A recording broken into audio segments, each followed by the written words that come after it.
India is an amalgamation of many communities with multiple religions, ethnicities, views, opinions, customs, languages, cultures, and traditions.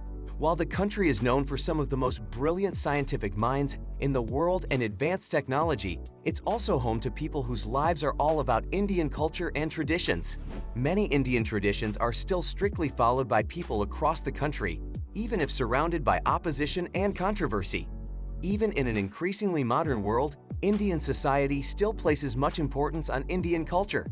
Many customs in India are significant attraction for tourists curious about experiences beyond their immediate world. So in this video, we'll tell you about the top 10 common traditions in India, which you might find unusual, so make sure to watch till the end. But before starting, make sure to like the video and subscribe to our channel if you haven't already. And now, let's get started. 10. Pacifying the rain gods. All over the world, various ethnicities perform different rituals to appease the rain gods. Few, however, are quite as unique as the ones performed in India. Here, frogs are married in a traditional Hindu wedding ceremony, hoping it will appease the rain gods and initiate the onset of rain. The ritual is performed when the monsoon season, usually between June and September, is delayed, leading to a fear of drought in the predominantly agricultural nation. Before the ritual, a male frog is named Varun, the god of water, and the female frog is named Varsha, after the monsoon or rainy season. The practice is so ingrained in the Indian culture and tradition that it is found across the country in multiple states like Assam, Maharashtra, and parts of Karnataka. 9. A reenactment of Draupadi's walk across fire, Thimithi. Thimithi, or fire walking, is one of the less bizarre yet common Indian traditions and is celebrated every year in October and November in honor of Draupadi, the wife of the 5 Pandava brothers in the epic Mahabharata. This festival originated in Tamil Nadu and has also spread to other countries with a large South Indian population. So Thimithi is a reenactment of Draupadi's walk across a fire bed to prove her innocence after the Kurukshetra battle. This ritual is observed in the villages where Draupadi is considered a village deity to seek her blessings. Male devotees walk across a stretch of burning coal while balancing a pot of milk or water on their heads. The goddess is believed to grant those who perform this act a wish or blessing. 8. Religious symbols. The Indian traditions and scriptures contain various signs and symbols with multiple meanings. For example, the usage of the swastika in the Indian context does not point towards Adolf Hitler or Nazism. It is the symbol of Lord Ganesha, the remover of obstacles. The arms of the swastika have various meanings. They signify the 4 Vedas, the 4 constellations, or the 4 primary aims of human pursuit. 7. Arranged marriage system. The concept of arranged marriage in India traces its origin to the Vedic times. For royal families, a ceremony known as the Swayamvar would be set for the bride.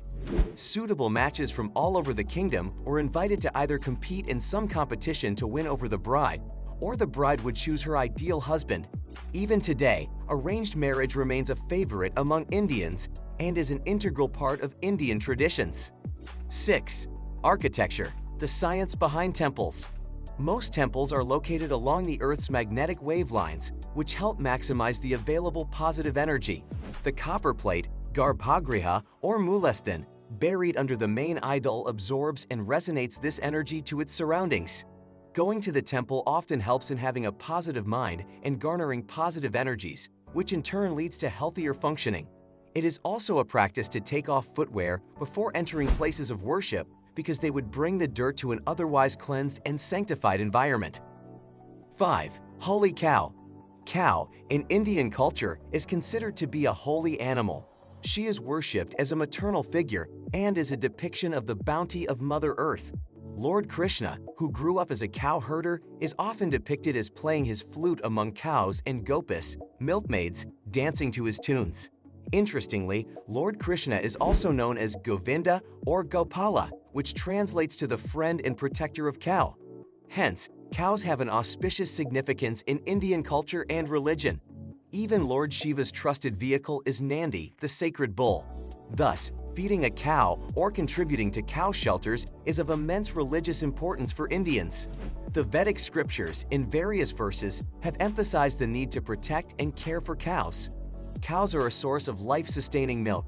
Cow dung is an essential and energy-efficient fuel source, especially in rural India. Killing the cow or consuming cow meat is considered to be a sin.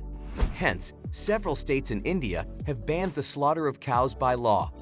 4. Fasting. Fasting is an integral part of Hindu culture.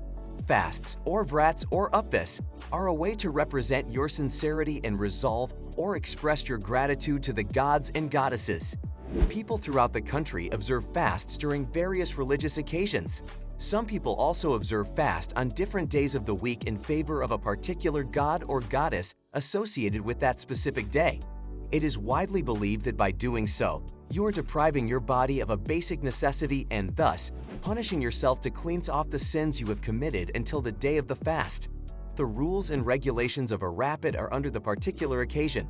The origin of the fast probably comes from the Vedic ritual of kindling the sacrificial fire for sacrifice purposes. Since the word uppas has been used for denoting both fasts and kindling sacrificial fire, it can be thought that people observed fasts when they had to kindle or rekindle the domestic fires kept in their homes to perform daily sacrifices. 3. Joint families. A joint family in India is where the entire family live together, including parents, wife, children, and occasionally relatives. At the head of the family is a karta, a senior male or female who makes economic and social decisions for the entire family. Other relations can be equal, of mutual respect, or teasing in nature. Income goes into a shared pool, which benefits all members. Nowadays, economic development and urbanization have led to more nuclear-like families than joint families. 2. Festivals and religion. India also sees many festivals, mainly because of the prevalence of diverse religions and groups. The Muslims celebrate Eid, the Christians have Christmas and Good Friday, the Sikhs have Baisakhi, harvesting of crops, and the birthdays of their gurus, and the Hindus have Diwali, Holi, Makar Sankranti, the Jains have Mahavir Jayanti, the Buddhists celebrate the Buddha's birthday on Buddha Purnima, and quite honestly, the number is endless. All of these translate to holidays in our book, of course. 1. Greetings. One of the most popular customs and traditions in Indian culture is the Namas greeting, sometimes called Namaskar or Namaskaram, translating as I bow to the divine in you. This respectful way of saying hello, goodbye, and thank you has seen a vast uptake worldwide during the coronavirus outbreak as an alternative to handshakes and hugs. The gesture is performed by placing the palms together in a prayer pose in front of the chest, fingers pointing upwards, and making a slight bow. Another famous saying is Atithi Devo Bhava, a Sanskrit verse from Hindu scriptures that translates as the guest is equivalent to God.